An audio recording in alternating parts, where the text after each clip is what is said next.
ముందు చూపు తీరిక వేళ పిల్లలు పెద్దలు విని ఆనందించండి. రామాపురంలో ఉండే రంగయ్య వడ్రంగి పని చేయడంలో మంచి దిట్ట. ఆ పనిలో అతన్ని మించిన వారు లేరు. అందువల్ల ఎవరికి ఏ పని అవసరమైనా రంగయ్య దగ్గరికే వస్తుంటారు. ఊళ్ళో వాళ్ళందరికీ రంగయ్య తలలో నాలుక లాంటివాడు. ఎవరికి ఏ పని చేసినా ఇచ్చిన గడువులోపుగానే వారి పని పూర్తి చేసి ఇస్తుండే అలవాటు. రంగయ్య భార్య సూరమ్మ భర్త అడుగుజాడల్లో నడిచే అలవాటు ఆమెకు. ఈ దంపతులకు వివాహం జరిగి ఎన్నో ఏళ్లు గడిచినా పిల్లలు కలగలేదు.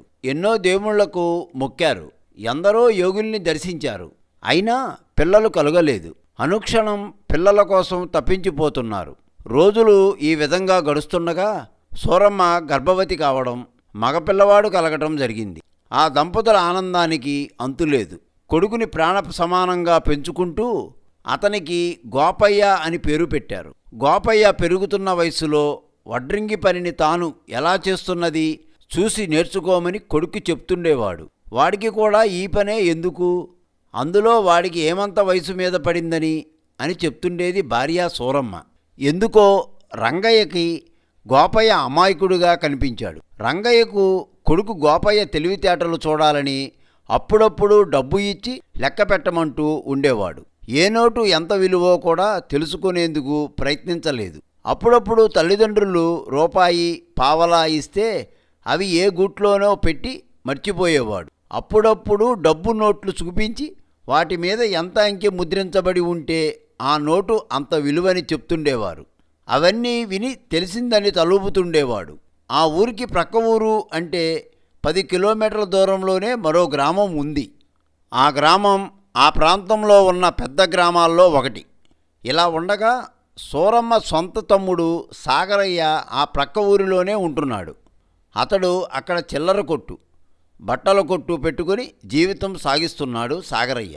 సాగరయ్యకు అక్క సూరమ్మంటే మంచి ప్రేమాభిమానాలు కలవాడు. సాగరయ్యకు 3 మగపిల్లల తర్వాత చాలా కాలానికి ఆడపిల్ల పుట్టింది. ఈ వార్త అక్కకు బావకు తెలియపరిచి వాళ్లను విందుకు ఆహ్వానించాడు. రంగయ్య సూరమ్మల ఆనందం వర్ణనాతీతమైంది. తమ కుమారుడు గోపయ్యకు ఈడైన పిల్ల పుట్టిందని సంతోషించారు. అందరూ విందుకు వెళ్ళిన సందర్భంలో తమ మనసులోని కోరికను బయటపెట్టింది సూరమ్మ. సాగరయ్య నవ్వుతూ అక్కడనే ఆడుకుంటున్న మేనల్లుడిని చూశాడు. దానికేవమ్మా, మేనరికం కాదని నేను మాత్రం ఎక్కడికి వెడతాను? వెళ్ళాలి అనుకుంటే మాత్రం మన మధ్య ఉన్న రక్త సంబంధం వెళ్ళనిస్తుందా అని చిన్నగా నవ్వుతూ అలానే అన్నాడు. సాగరయ్య అంగీకరించడంతో రంగయ్య సూరమ్మలు తమ కుమారుడు భవిష్యత్తును గురించి అనేక విధాల కలలు కనడం ప్రారంభించారు.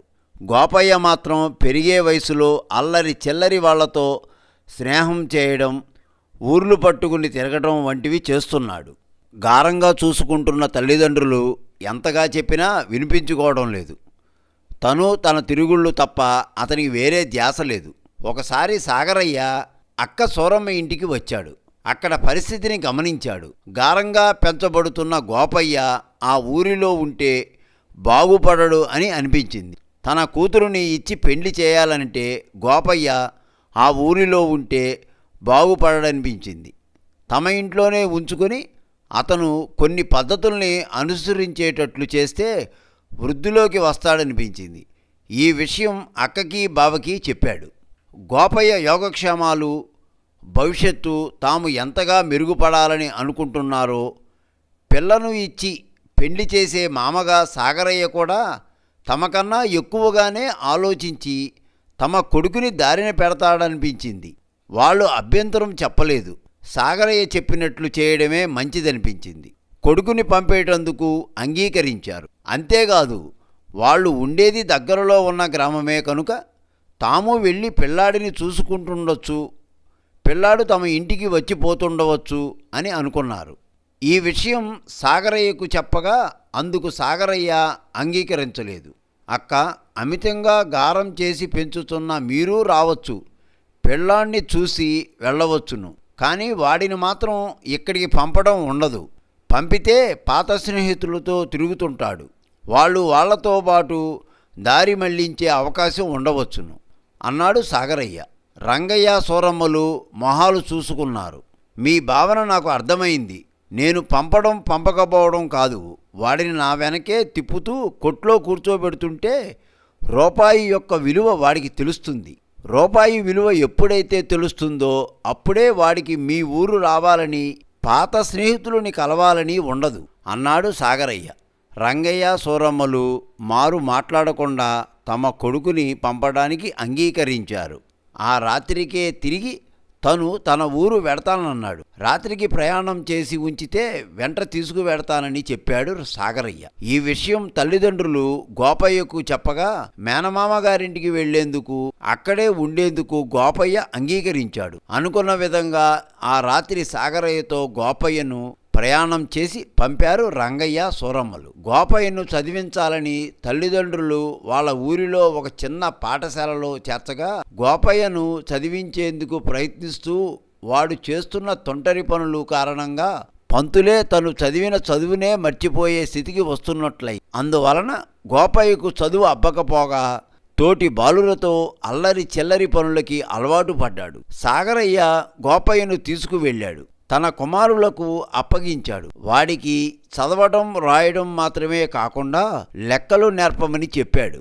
అప్పటికే సాగరయ్య కూతురికి అన్నగారులు చదవటం రాయడం నేర్పుతున్నారు. ఆ అమ్మాయి తనకు తెలియనివి అడిగితే తనకు రావని చెప్పలేక, ఆడపిల్లను అడిగి తెలుసుకోవడం ఇష్టం లేక సిగ్గుపడి తప్పించుకు తిరిగేవాడు. సాగరయ్య ఆ ఇద్దరిని వాళ్ళ ఊళ్ళోనే పాఠశాలలో చేర్చి చదివించుతున్నాడు. గోపయ్యకు రాయడం చదవడం వచ్చింది, లెక్కలు చేయడం అలవాటు అయ్యింది. గోపయ్య వృద్ధిలోకి వస్తాడు అని నమ్మకం ఏర్పడింది సాగరయ్యకు. రోజులు గడుస్తున్నాయి. సాగరయ్య పైన ఉండి అజమాయిషీ చేస్తూ గోపయ్యకు చిల్లర కొట్టు అప్పగించాడు. తను పట్టించుకోనట్లు నటిస్తూ కొట్లో ఏం జరుగుతుందో కనిపెడుతూనే ఉన్నాడు. కొన్ని రోజులు గడిచాక ఒక లావుపాటివాడు సాగరయ్య కిరాణా కొట్టుకు వచ్చాడు. చిరిగిన బాగా నలిగిపోయిన 100 రూపాయల కాగితం తెచ్చాడు.